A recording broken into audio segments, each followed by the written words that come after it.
बचपन के प्यारे जानू याद सतावा मोहनी सूरतिया तोहर बहुत रोवावा बचपन के प्यारे जानू याद सतावा मोहनी सूरतिया तोहर बहुत रोवावा जिंदगी बनैनी समसान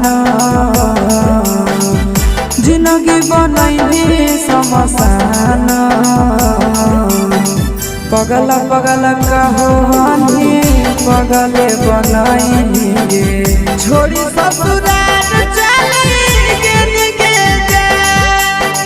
पगला पगला कहानी पगले बनैनी गे